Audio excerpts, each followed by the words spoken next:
हालात यह है कि मुंह में कोई लाल मिर्च डाल दे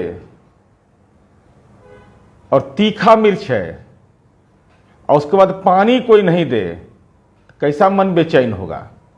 तो जब बेचैन मन होगा तो भाषा की मर्यादा टूट जाएगी। बेचैनी में यह सब होता है।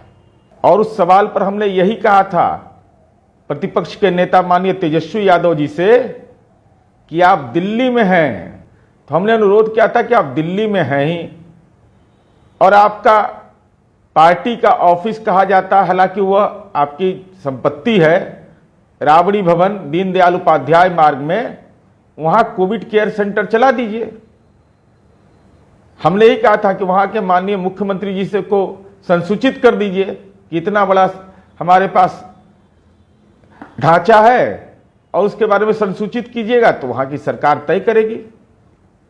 और यह भी अनुरोध किया था कि भाई आपको स्वाभाविक रूप से, भाई कोई पढ़ता लिखता है, किस लिए पढ़ता लिखता है? वह मानव जीवन के लिए ना, एक दूसरे की मदद के लिए ना। आपदा की घड़ी में आप देख रहे होंगे कि अमेरिका में बैठा हुआ व्यक्ति भी, इंग्लैंड में बैठा हुआ व्यक्ति भी, वह लोगों को से संवाद कर रहा है, लोग अपने गांव में, अपने इलाके में, अपने परिजन में। और आपके घर में MBBS टॉपर हैं तो उनकी सेवा कौन लेगा? उनकी सेवा का क्या अधिकार नहीं है बिहार की जनता को? यही कहा गया था ना। तो बेचैनी लग गई। अब बेचैनी लग गई तो तरह तरह की भाषा का इस्तेमाल करने लगे। सच सच होता है, इसको कबूल करिए। यह कबूल करिए कि विपदा की घड़ी में, आपदा की घड़ी में हम लापतागंज के नायक हैं। और हमने कहा था, कहते कि हमको ट्विटर बबुआ कहता है। हम कह रहे हैं कि अब तो हम ट्विटर परिवार कहते हैं, ट्वीट परिवार है ये। या देख लीजिए 17 तारीख को हमने, 18 तारीख को हमने लाइव किया। अब देखिए लगातार 17 मई तक हमने देखा, उस दिन का डाटा दिया था कि 17 मई तक के इनका कोविड का काल का 737 ट्वीट था, रीट्वीट। 18 मई को पूरे परिवार का 44 और 19 मई का 125, 906 ट्वीट है 1:30 बजे दिन तक का। एक परिवार ने ट्वीट किया केवल, तो उसको 906। एक एक दिन में 125 ट्वीट। ये क्या कहता है? इसको ट्वीट परिवार नहीं कहेगा तो बेचैनी किस बात के लिए लग जाता है आपको? ये ट्वीट का समय है। अरे इतने लोगों की सेवा भी, अगर 906 लोगों की सूची आप सार्वजनिक करते कि 906 कोविड के मरीज अथवा उनके परिजन से हम संपर्क कर करके उनकी सेवा किए, तो बात समझ में आती। लेकिन आपने ट्वीट को ही माध्यम बना लिया है। तो ये ट्वीट से आप अपने आत्मा को संतुष्ट कर सकते हैं। और हम यह जानना चाहते हैं कि स्वाभाविक रूप से आपने क्या रास्ता निकाला? देखा कि अब तो हमको लोग लापतागंज के नायक कह रहे हैं, हमको कहा जा रहा है कि आप गायब हो गए हैं। तो आपने क्या किया कि एक कोविड केयर सेंटर पार्टी के नाम पर चलाने के लिए आपने इसकी बात की व्यवस्था की बात को प्रचारित कर रहे हैं कि इसमें हमारा योगदान है। हींग लगे न फिटकिरी, रंग भी चोखा होए। आपका तो यही काम है। अब सरकारी आवास को कोविड केयर सेंटर बनाना चाहते हैं तो प्रक्रिया है ना। क्या इसकी प्रक्रिया के बारे में आपको जानकारी नहीं है? भाई कोई भी व्यक्ति, कोई सरकारी आवास है, उस सरकारी आवास में कैसे आ? भाई वो आपकी संपत्ति है क्या? वो सरकारी संपत्ति है। उस संपत्ति में आपको क्या अधिकार प्राप्त है इस बात के लिए? और जब आपको निजी संपत्ति भी है, ऐसा रहे कि निजी संपत्ति जिसको नहीं है उसके लिए यह बात हो सकती थी, लेकिन आपके पास तो निजी हो, उसको भी नहीं हो सकता था। सॉरी, सरकारी भवन में किसी को भी अधिकार नहीं हो सकता है, वो आपके आवासन के लिए दिया गया है। लेकिन हम यह जानना चाहते हैं कि यह तो आपको आवास आवंटित है, आप खुद रहते हैं उसमें, सच्चाई कबूल करिएगा माननीय तेजस्वी यादव जी, आप खुद रहते हैं, आप खुद नहीं रहते हैं और कोविड के मरीजों के नाम पर आप वाहवाही लूटने के लिए कोविड मरीज के को कहते हैं कि आप आइए और वहां पर सरकार हमको यह अनुमति प्रदान करे। तो जब कोविड का दौर नहीं था तो उस समय आप क्यों नहीं रहते थे? अगर वह जगह अच्छा है, अगर वह पर्यावरण के दृष्टिकोण से अच्छा है, वह आपको अच्छा लग रहा है, क्योंकि उस बंगले को आप रखे हुए हैं, वह सरकारी बंगला है, तो आप क्यों नहीं रह रहे थे? आपके साथ क्या मजबूरी थी? क्या वहां क्या परेशानी थी कि आप नहीं रहते थे? आप केवल वहां पर एक फॉर्मेलिटी के नाम पर आपने मकान तो आवंटित करा लिया, उसमें खुद आवासन नहीं करते थे? जरा दूसरे पर भी सोचिए, दूसरे पर भी सोचना चाहिए आदमी को कि ऐसी परिस्थिति में भद्दा मजाक नहीं करना चाहिए। राजनीति अपने जगह पर होता है और हम यह जानना चाहते हैं कि आप लगातार कह रहे हैं कि हम टेक ओवर कर ले। आपको पता है सरकारी संपत्ति को टेक ओवर सरकार कर लेगी? जिस शब्द का आपने इस्तेमाल किया टेक ओवर, टेक ओवर का मतलब क्या हुआ? अधिग्रहण। वो सरकारी संपत्ति है ना, उस सरकारी संपत्ति को कोई टेक ओवर सरकार कैसे करेगी भाई? वो आपकी निजी संपत्ति है क्या? आपदा प्रबंधन अधिनियम में निजी संपत्ति या किसी संस्था की परिसंपत्ति के अधिग्रहण की करने की शक्ति निहित है। आपदा प्रबंधन अधिनियम की धारा 65 और 66 के तहत उसके एवज में संपत्ति के मूल्य का किराया जब तक अधिग्रहित रहेगा तब तक देने का प्रावधान है।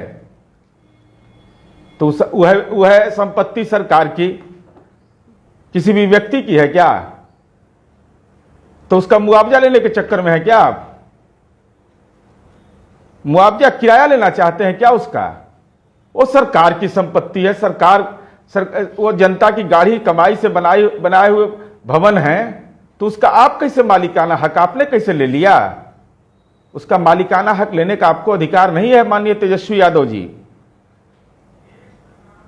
इसलिए हम आपको यह जानकारी देना चाहते हैं, नेशनल डिजास्टर एक्ट का धारा 65 और 66 को जरा सा ध्यान से पढ़िए। और अगर आप चाहते हैं कि बिना सरकार के अधिग्रहण किए बिना भी आप स्वयं अपने अथवा परिवार के द्वारा अर्जित की गई संपत्ति आपको सरकार को कोविड मरीज के इलाज के लिए समर्पित करना चाहिए। और यह भी कहना चाहिए कि भाई हमारा जो संपत्ति दानापुर, फुलवारी और बिहार के विभिन्न जगहों पर है, उसकी सूची तो सार्वजनिक है। हमने अपने वेबसाइट में भी डाला है, फुलवरिया से होटवार, उसमें भी संपत्ति का ब्यौरा उपलब्ध है। तो आप ये ना कहते हैं कि हम दे रहे हैं और हमको इसमें जनहित में सरकार से हमको कुछ नहीं लेना है। तो ये सरकार का बंगला, ये कैसा मजाक है? सरकार का बंगला है और उसको कह रहे टेक ओवर कर ले। टेक ओवर कैसे कर लेगा भाई? वो सरकार की संपत्ति है, सरकार उसको टेक ओवर करेगी? ये तो परस्पर, ये ज्ञान तो हम लोग को नहीं है माननीय तेजस्वी यादव जी। इसलिए हम आपसे ये कहना चाहते हैं कि ऐसे सवालों पर बचिए। कि ट्विटर वार में आप फंस जाते हैं, फेसबुक वार में फंसने से बचिए। कितना झेलिएगा? आप ही कहते हैं कि हमको मूछ दाढ़ी भी नहीं हुआ था तब हम पर मुकदमा हो गया, हम संपत्ति के मालिक हो गए। इसलिए हम कहना चाहते हैं कि ऐसी चीजों पर पूरे तौर पर गंभीरता से सोचना चाहिए।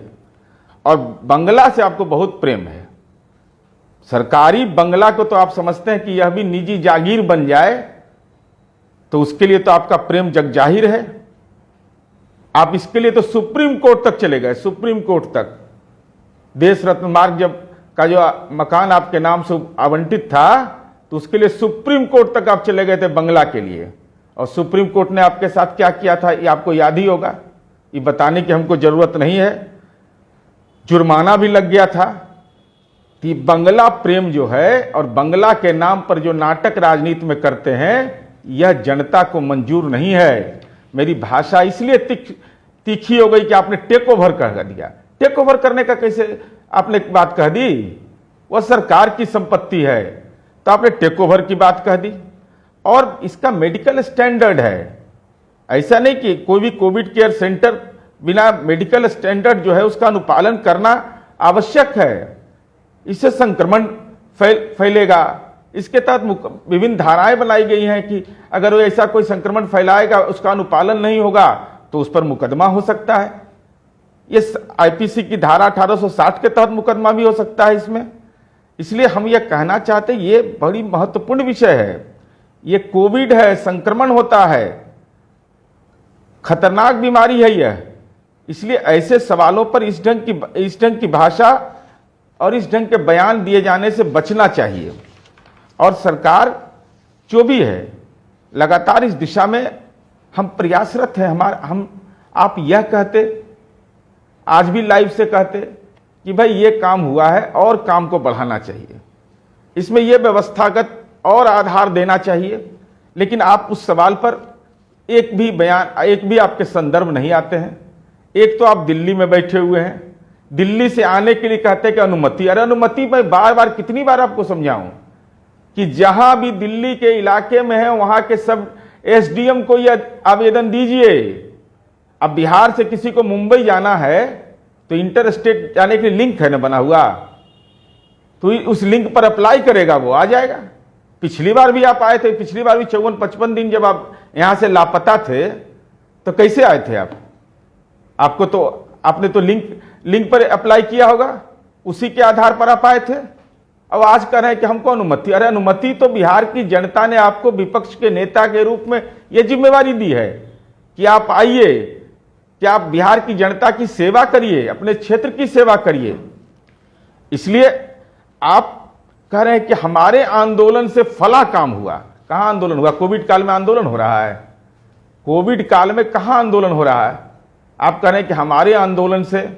अरे ये बुनियादी आवश्यकताएं हैं जिसके अनुपालन के लिए सरकार लगातार काम कर रही है। और आप बोलते हैं, बोलने में नहीं कुछ महसूस करते हैं कि 15 साल, अब 22 महीना आप क्या कर रहे थे? आज सवाल खड़ा कर रहे हैं। उसी विभाग में आपके परिवार में विभाग था ना, कि भूल गए? तो 22 वो जो शासनकाल था उसमें जब आप थे उस समय क्या किए? उस समय जयकारा केवल? ये 15 वर्ष वाला में ये अपना भी भूमिका तय करिए। उसमें आप भी हैं सरकार में शामिल, दाएं बाएं नहीं बोलिए, सीधा 22 महीना आप भी सरकार में शामिल थे। आपके जिम्मा था स्वास्थ्य विभाग। आपको भी जवाब देना चाहिए कि हम अपने कार्यकाल में हमने क्या किया। ये तो नहीं आप बोलिएगा। स्वास्थ्य व्यवस्था पर तो आपकी बात बोलने में 100 बार सोचना चाहिए कि भाई हमारे घर में, हाँ आपस में प्रतियोगिता है, राजनीति में चलती है, पारिवारिक प्रतियोगिता है आपका। फैमिली ट्वीट से आप चला रहे हैं पार्टी को और बिहार की राजनीति में अपनी भूमिका को तय करना चाहते हैं, तो आपको यह भी बताना चाहिए ना कि हमने क्या किया 22 महीने तक। इसलिए सोशल मीडिया का जो कीड़ा होता है वह ट्विटर बबुआ कुलबुलाता है उससे आदमी। इसलिए हमने आपका इसीलिए ट्विटर परिवार नाम दिया। हमको लगा कि अब एक आदमी नहीं कर रहा है, अब तो लगातार पूरा परिवार लग गया है ट्वीट में। ट्वीट के माध्यम से करते हैं। और हम यह अनुरोध करेंगे आपसे, चूंकि मेडिकल की परीक्षा हो, इंजीनियरिंग की परीक्षा हो या पॉलिटेक्निक की परीक्षा हो, जो सरकारी संस्थान में लोग पढ़ते हैं, तो उसमें सरकार की, जनता की गाढ़ी कमाई का धन का व्यय होता है। वह सीधे तौर पर जनता के टैक्स का पैसा है। तो ये जिम्मेवारी बनती है कि अगर डिग्री लिया है, टॉपर हैं, तो मेडिकल सेवा में तो जरूर निश्चित रूप से मेडिकल सेवा के लिए आपको उपलब्ध होना चाहिए। अब क्यों नहीं उपलब्ध होइएगा, इसका कारण बताइए। जनता यह जानना चाहती है कि कारण आखिर क्या है। और हम यह नहीं कहेंगे हम आज अपने कार्यकाल में जो हमने काम किया हम उसकी कोई चर्चा नहीं कर रहे हैं। हम आपके पिछले जो रोल मॉडल आपका है, आपके माँ पिता कार्यकाल का, उसकी भी मैं चर्चा नहीं कर रहा हूं। लेकिन आप जब भी बोलिए तो अपनी बात पर कायम रहिए। आपने ही विपक्ष में कहा है कि कोरोना टीकाकरण कार्यक्रम एक काल्पनिक बात है, तो फिर टीकाकरण पर आप परेशान क्यों हैं? काल्पनिक दुनिया के अंदर में यह कहा जा रहा है कि टीकाकरण एक हथियार हो सकता है इसको नियंत्रित करने का, और आपने कहा है कि टीकाकरण कार्यक्रम एक काल्पनिक बात है। आज टीकाकरण पर सवाल खड़ा कर रहे हैं। अजीब तर्क है भाई, अजीब तर्क है। ये कौन दवा खाते हैं आप?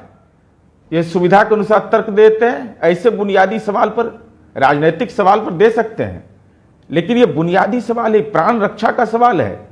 लोगों के टीकाकरण के लिए लगातार सरकार प्रयासरत है।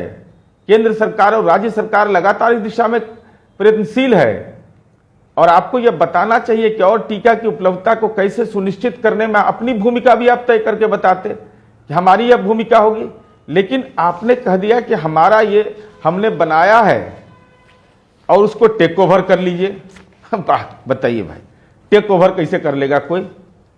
सरकार का बिल्डिंग है, उसको टेक ओवर कर लेगा?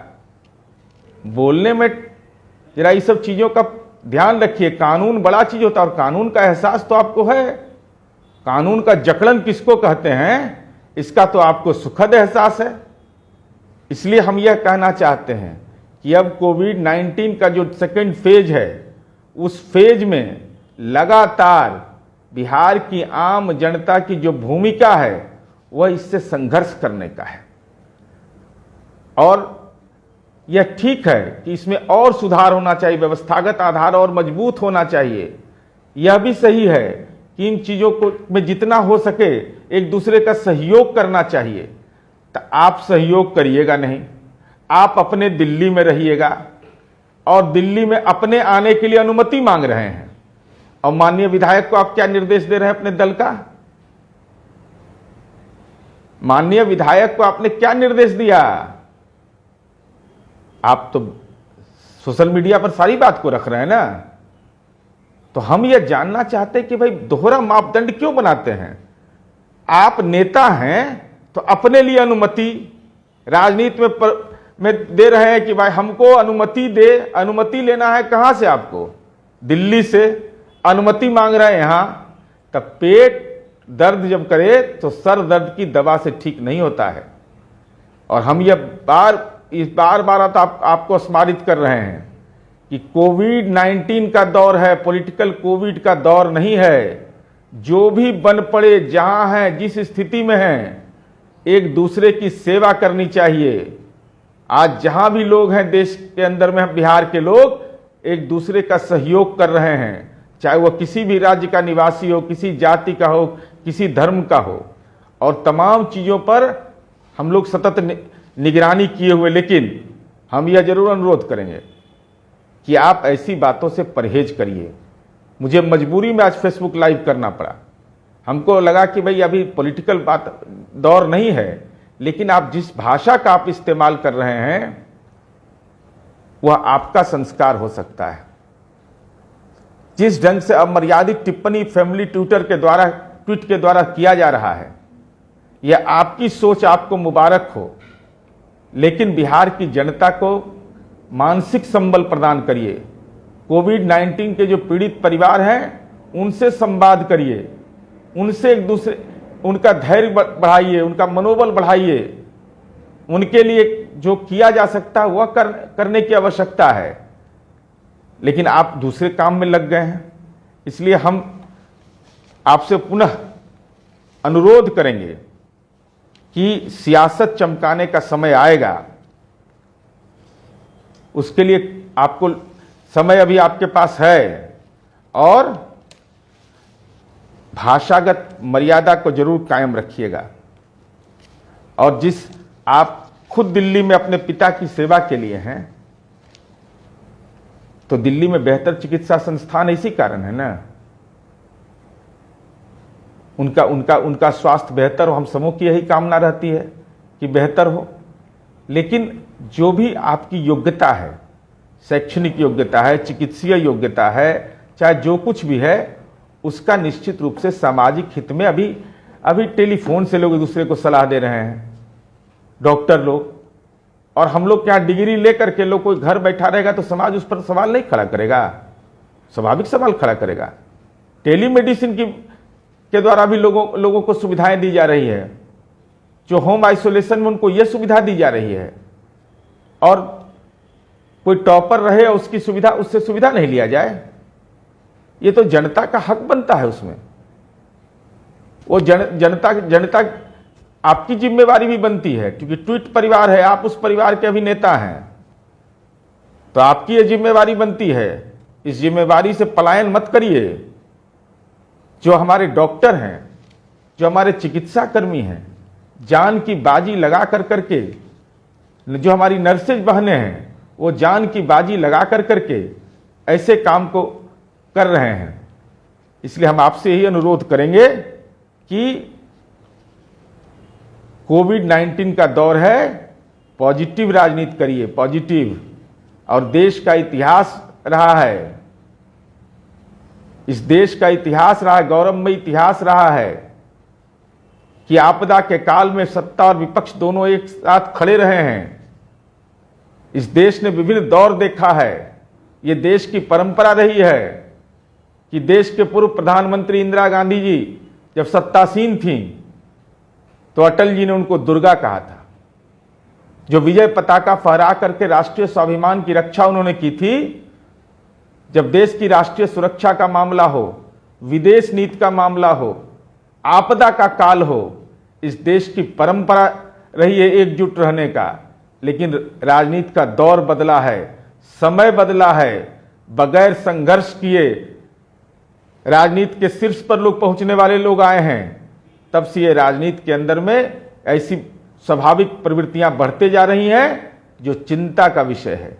इसलिए बिहार के करोड़ों लोगों के जान की हिफाजत का सवाल है। एक दूसरे का सहयोग करिए, एक दूसरे के प्रति समभाव रखिए, सादर का भाव रखिए, दुर्भावना नहीं, बल्कि समाज के बेहतरी के लिए हम लोग को अभी एकजुट होकर करके मुकाबला करना चाहिए और पॉलिटिकल कोविड से बचना चाहिए। पॉलिटिकल कोविड चूंकि छेड़ा है आपने, इसलिए मैंने फेसबुक लाइव के माध्यम से अपनी भावना व्यक्त कर दी। और हमारी उम्मीद है कि अब कम से कम ऐसे सवाल पर आप राजनीति का एजेंडा मत तय करिए कि शाम का समय दे रहे हैं तो सुबह का समय दे रहे हैं। अरे भाई, वो सरकार की संपत्ति है, उसके लिए अनुमति, उसकी जो प्रक्रिया है उसका आपने अनुपालन नहीं किया और सरकार की संपत्ति को कह रहे कि टेक ओवर कर ले। तो टेक ओवर जब किया जाएगा आपदा के काल में तो उसके लिए मुआवजा दिया जाता है।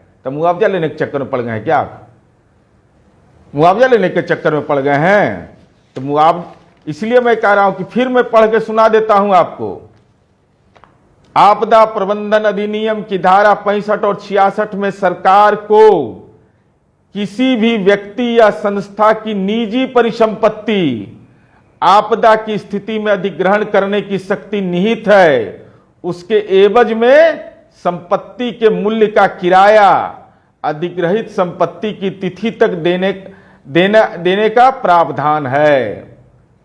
तो सरकार की संपत्ति है भाई, निजी परिसंपत्ति, संस्था की निजी परिसंपत्ति उस सरकार का है, वो आपकी निजी परिसंपत्ति नहीं है।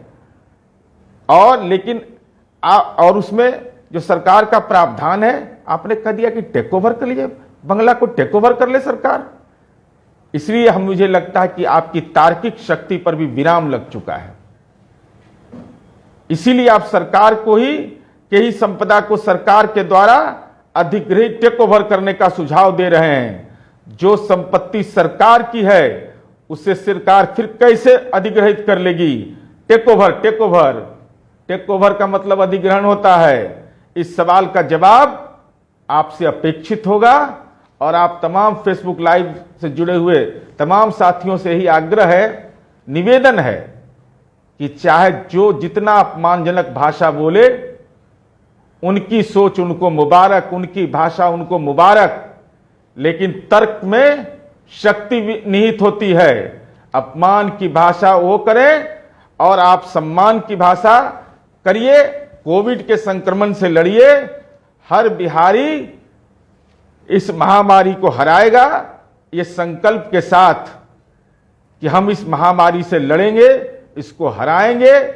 जो हमारे अभिभावक हैं उनका सम्मान करेंगे, बुजुर्गों की सेवा करेंगे, अपने परिवार, अपने सामाजिक जो परिवेश हमारा, एक दूसरे के प्रति मिल्लत का भाव रख कर करके इस कोविड-19 की इस चुनौती को निश्चित हराएंगे। और यही निवेदन हमारा होगा कि हर बिहारी हराएगा महामारी। धन्यवाद, आभार।